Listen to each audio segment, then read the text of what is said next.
All right, so we are using the microphone today just because we're recording. So if you missed any of our sessions, they are available at a later date on our YouTube page. Thank you for coming today. Today we are going to hear about the book Master, Slave, Husband, Wife by Ilyon Woo. It came out last year, I think. Ryan's going to tell you about it. So, but today our session is sponsored by the Friends of the Library as always, and we're very grateful to them for their support. Our speaker today is Ryan Duffy. Ryan's presented for us before, and we're grateful he's doing it again. He's the Executive Director of the Holland Land Office Museum. He's also the Chair of the City of Batavia's Historic Preservation Commission, and recently became the City of Batavia Historian. He received his undergrad in history at St. Bonaventure and his graduate degree in history with a public history certificate from Bowling Green State University.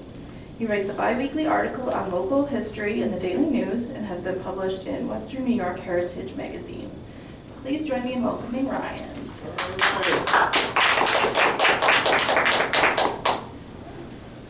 So I didn't scare you off with the last one I did. So.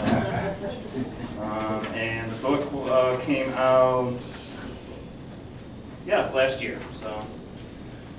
So yes, the book, and I always have to preface this, it seems every time I go on a vacation, Sam contacts me and says, hey, you want to do a book review? So this one I got to take overseas with me and read in Spain.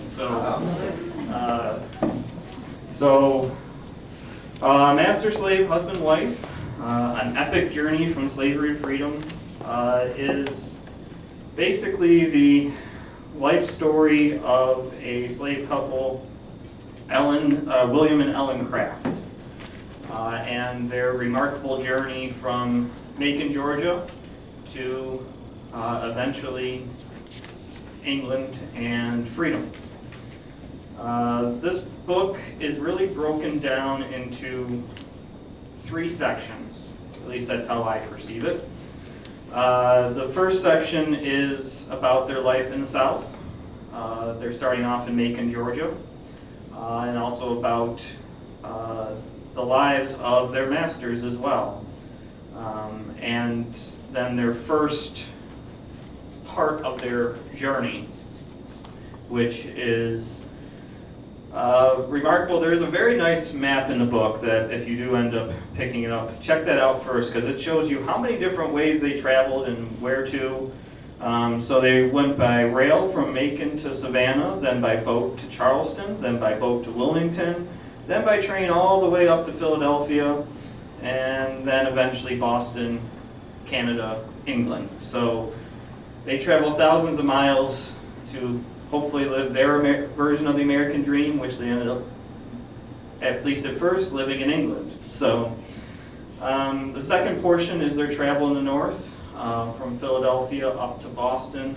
And by the time they reach Boston, they're rubbing elbows with a lot of famous abolitionist figures, including Frederick Douglass, who they meet, William Wells Brown, who is often called Buffalo's version of Frederick Douglass because he lived in Buffalo for a time, but he was big on the speaking circuit at that time. William Lloyd Garrison they meet, as well as a bunch of other figures. But it shows that just because they reached the north did not mean they were safe at all. Even though Philadelphia had a huge free black population, they were still very wary of stopping and staying there because of the recently signed Fugitive Slave Act, which is a theme throughout their journey here. And the overall timeline of the main part of this book is 1848 to 1852, which is right at the height of the slave controversy that grows out of the Compromise of 1850. And the last section is their travel through Canada to Great Britain, and then at the very end, actually coming back to their roots in Georgia after the Civil War. Their time in England is very pronounced as they are coming to London right at the time of the Great Exhibition of 1850, often called the Crystal Palace Exhibition.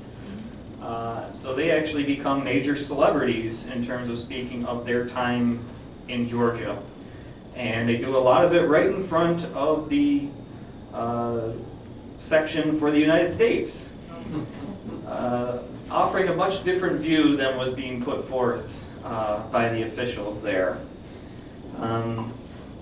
But oddly enough, they kind of get tired of England and want to come back to the United States to help others improve on their situation.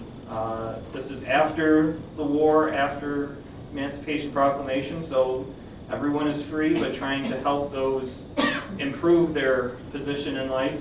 And so they actually they go live on a plantation and create it into a co-op, essentially, and open a school and other training facilities to help people gain skills and be able to learn to read and write. So they take their journey and then give it back at the end once they return to the United States. So it was really remarkable reading just how far they traveled, and every stop gets a mention in this book and what they had to go through. Because even being in Boston, which was really the center of a lot of the abolitionist movement, they were still facing discrimination from all different sides, and still were being tracked by slave catchers all the way up to Boston. So it didn't matter where you were in the United States. If you were a person, an African American, there was always the possibility you could be heading back, which was their motivation for leaving the United States altogether. So our two main protagonists are Ellen and William Craft, who were both born into slavery in Georgia and meet in Macon, Georgia. Now, William was born on September 22nd, 1823. His parents were slaves of plantation owner Hugh Craft, who was one of the early pioneers into central Georgia. And he was actually a doctor and settled in Milledgeville, Georgia, before moving to Macon. He was one of 5 children that he knew of, or had 4 other siblings that he knew of, but there was definitely the possibility that there were many more. In the 1830s, the family moved to Macon, and at that point, a lot of his family members were sold off to other plantation owners. But he was left with his youngest sister, and that was it. Even his parents were sold off to other places, which really had a profound effect on him and influences a lot of what happens after. At the age of 10, he began working, basically apprenticing, but working for a cabinet maker, and that was his profession. And he did that for 14 years and actually didn't live on the plantation. He lived in town, which I think also gave him a different perspective and allowed him a little more freedom of thought and movement, and could really see how he could get beyond the life that he was dealt at that point. In 1839, his owners moved to Mississippi, and he is left behind. And he is sold to a new owner named Ira Hamilton Taylor, who was actually from New York, and was operating a establishment down in Georgia. However, William was very good at negotiating, and I think had a little more education due to his job that he was required, and he was able to negotiate a deal that if he was hired out to do work, that eventually, after a certain time period, he would get some money out of it. Basically, his owner would get paid for the work he did, and then it would come back to him a little bit over time. So he was actually able to accrue a little bit of something to provide for himself, which is very unique for the time period. And as he got into his 20s, he started dedicating whatever time he could to tracking down wherever his family members had ended up being sent to. Because by the end, even his younger sister, Eliza, has also been sent away. So he was basically left alone from a large family group that originally was in the area. His brother Charles he was able to find easily because he ended up not moving too far away, and another brother was in a neighboring community as well. And he eventually finds out that at least his mother is possibly in New Orleans and his father's in Mississippi possibly. And again, those names aren't even listed, so I don't know if he even knew or if it was ever documented what his parents' names were. And then we shift over to Ellen. Now, Ellen was on the plantation of James Smith, and her mother Maria was a house servant. And it's more likely than not that James Smith was her father as well,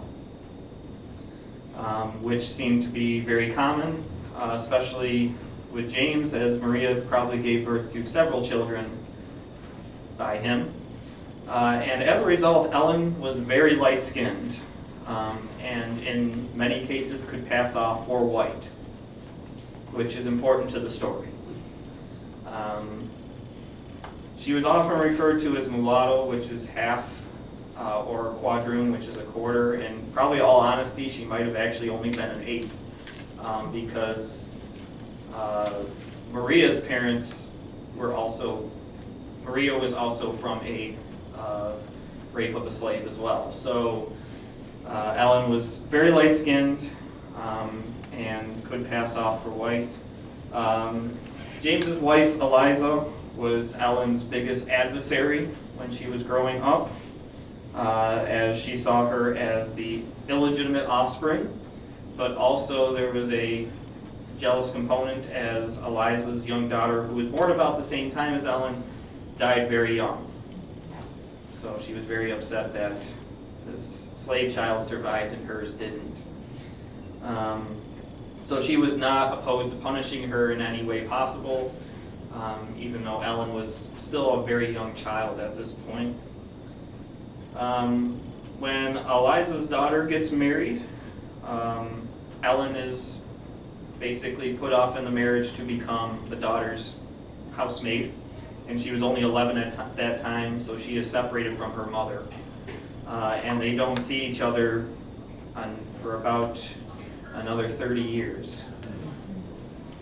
But her new mistress was much nicer to Ellen because they had kind of grown up together, at least, or they had known each other for a while, and she did not treat her poorly. But her new master, Robert Collins, was a very straight-laced observer of slavery and treated her as such. So things did improve a little bit, but she was still in bondage. So that sets up William and Ellen as they're getting ready to make this major step in Macon. So in 1848, Ellen and William had met each other, they had fallen in love, and had decided to hatch this plot that they were going to run away. They had known other slaves in the area who had accomplished this, so they had come up with a plan in order to do this. And it revolves around deception and false identity. So they meet in the dead of the night at the plantation, at the Collins plantation, and Ellen and William have to actually leave that plantation and go separate ways to get to the Macon train station. William is going to go through the wooded areas, the undergrowth, and eventually end up at the train station and secretly get onto the blacks only car. And he's basically going to hide out there. Ellen has a much more elaborate way of getting this to happen. She dresses up in men's clothing and gets a cane and basically pretends to be a disabled white gentleman and makes her way to the train station. And through luck or whatever it is, nobody asks any questions, and she's able to pass off and get onto the white train. And Luckily, William's employer, because he asked his employer for a note to go with his wife to see a sick relative, that's not what he was doing, but the employer eventually goes to the train station looking for him, but luckily doesn't find him, and leaves thinking that, oh, he's just out somewhere else. So the first step is successful on getting on the train in Macon. Now they have to ride to Savannah, which at that time was really the major, well, it was a major port in Georgia, but was really the major city even above Atlanta at that time. And they make their way to Savannah and have to walk through the city, and they go under the guise that William is the slave of Ellen. And she's walking around with a little bit of a limp just to add to the fact that she needs his help, so he's allowed to go with her wherever she needs to go. Somehow nobody questions this even more. They even have to walk through the slave market of Savannah, and nobody questions it. Because at that time, if you were a black person in Georgia, no matter your status, you could be taken and put back into slavery. So they had their eyes on a swivel the entire way through Savannah. Eventually they catch a boat and go to Charleston and have to do this all over again. And again, go through the Charleston slave market, where they hop on another train, which eventually takes them all the way to Philadelphia. Now this was their first goal, was to get to Philadelphia, as Philadelphia was really the boundary of slave and free, just above the Mason-Dixon line. And as I mentioned, there's a huge free black population already established there, so they can find some friends, they can find people who are willing to help them, but they don't stay long, as once word reached back in Macon that they were gone, slave catchers were sent on them very quickly. And they knew if they stayed in Philadelphia long, they probably would be found out.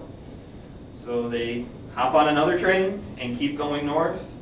They pass through New York City and eventually reach Boston. And it is there that they actually get married on November 7th, 1850. And it is overseen by Theodore Parker, who was actually a Southern preacher who became fully enthralled with the abolitionist movement, and he was the only one who agreed to actually officiate the ceremony. And this was a very dangerous proposition, even in Boston, that if word got out about it, that they could probably be sent back, or somebody would know exactly where to find them to send them back. So they realize that they can't stay in Boston even. They have to get out of the United States, because they will be hounded no matter where they are in the United States. And at this point, it's about 1850. The Fugitive Slave Act is signed by Western New York's own Millard Fillmore as part of the Compromise of 1850, which basically stated that if you are suspected to be an escaped slave, you can be brought back, even if you have been free for years. And the most important part is, if anybody else knew that you were there, they were required to turn you in. So they could also be punished, which made a lot of people uneasy because they were much less willing to help out. And it's really put a dent into the Underground Railroad for a short time, though it ended up galvanizing in more ways than that. So their last step is now to get out of the country. And their friend William Wells Brown had done the same thing. He had gone straight from Boston to England on a steamer.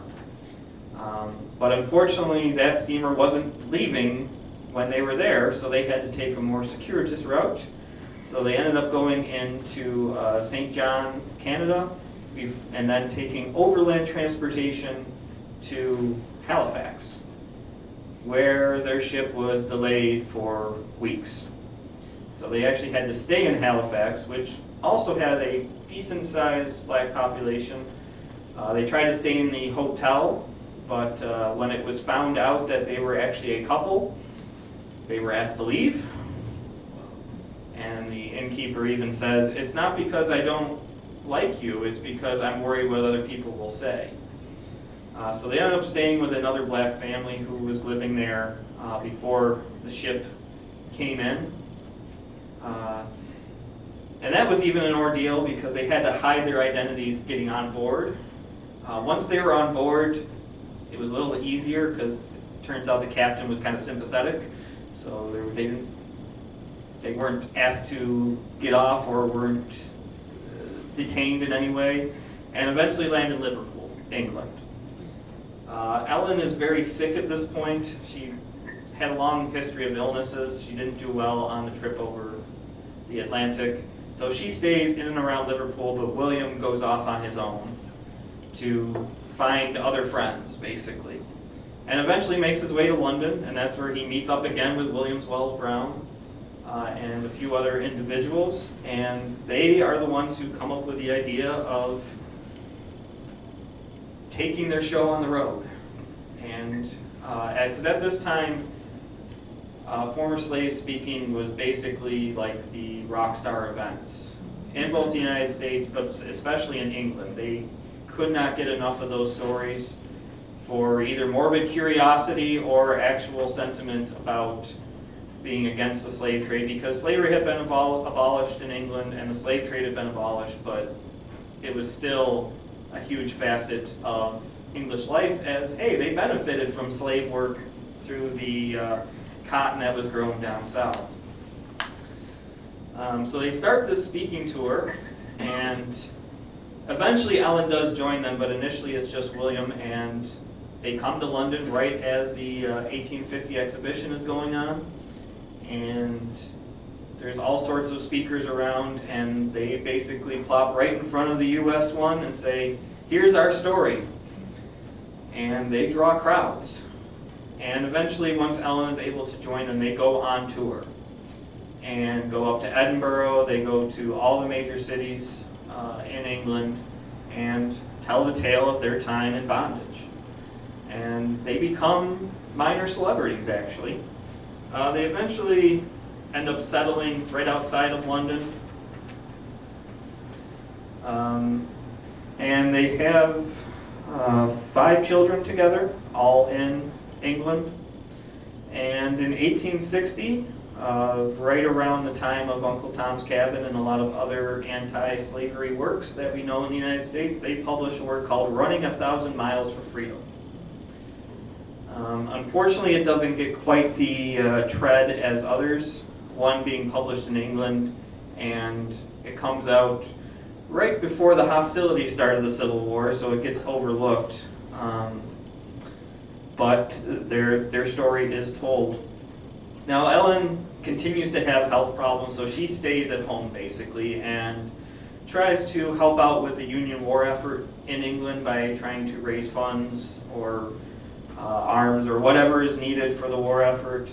So William decides to travel more to spread the story and to spread the anti-slavery word. And he even goes so far as to travel back to Africa, where he actually establishes schools in West Africa, which was at the heart of the beginning of the slave trade, and actually convinces the local tribes that are still there to stop the selling of slaves, at least within Africa. So his work actually kind of cuts the slave trade off at its knees, at least in one small section. But this kind of raises a lot of controversy around him, as a lot of people saw him as he wasn't there for his wife as much as he should be, as he was off, they said, sometimes gallivanting, becoming a hero when he was trying to do good work. And even in one case in Africa, he's given slaves by a chief as a reward for helping them out.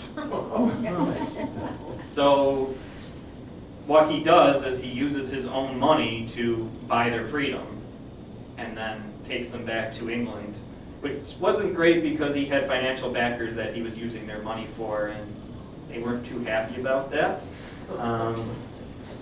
But after the war, they are actually able to find Ellen's mother, Maria. She is kind of rounded up as after the march through Georgia, and she's found by a Union officer who happened to know the Kraft story as well as figures up in Boston, and finds her and gets her back up to Boston eventually, and then they put her on a boat, and she ends up living with Ellen and William for a time in England. So she was able to be reunited with her mother, which was just remarkable because of how far they had to go and how many things had to fall into place for that to happen. Eventually, they really just get tired of England and want to try to do something more in the United States. So in the 1870s, they moved back to the United States with their children. And they first start in South Carolina, right along the border with Georgia.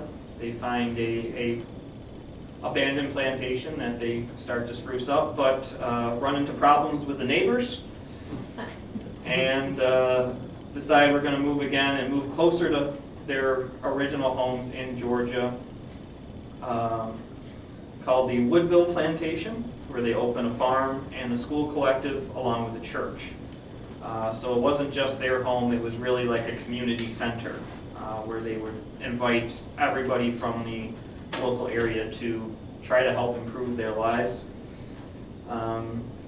Eventually they run into issues with the neighbors again. They brought suit against the Crafts that basically Woodville was a fraud, that they weren't actually doing what they said they were doing.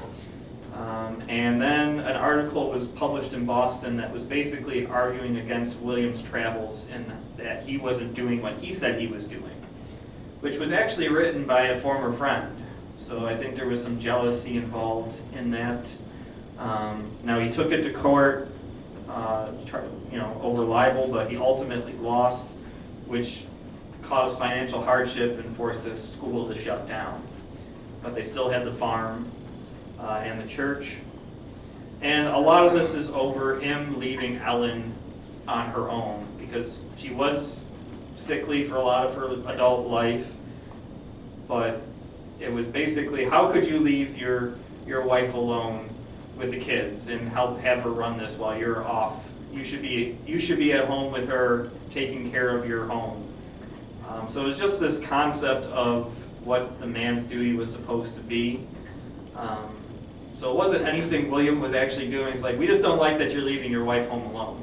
That was basically the whole suit at all. Ellen passes away in 1891, and she's buried under her favorite tree at Woodville, a big oak tree. And William dies in 1900, and he's also buried at that spot.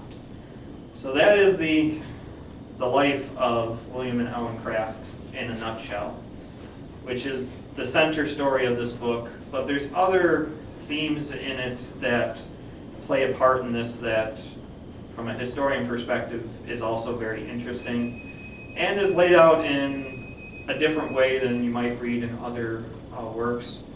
So you get a very good insight into the antebellum South and North. So pre-Civil War era, what's going on, why tensions are growing, and what life was like in each half of our country at the time.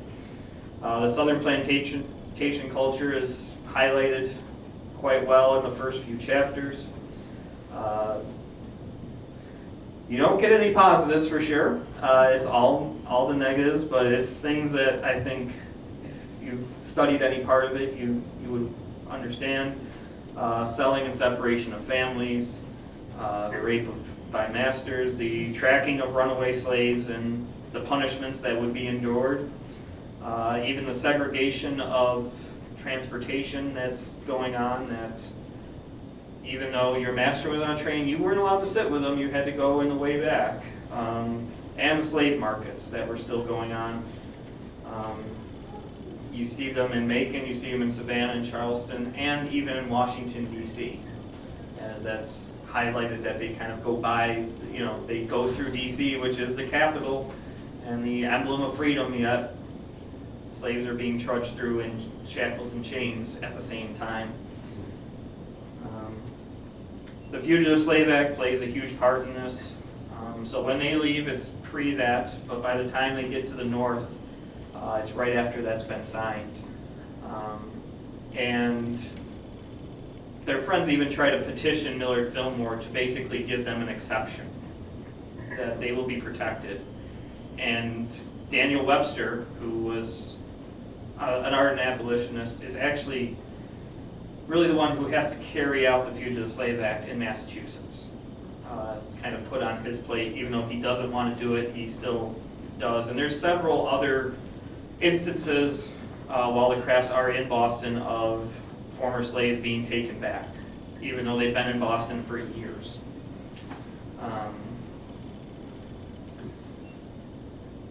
So you can see the change in, once that act is signed, and how the northern cities are a lot more hostile, or at least less friendly, because now if they're caught, they're responsible too.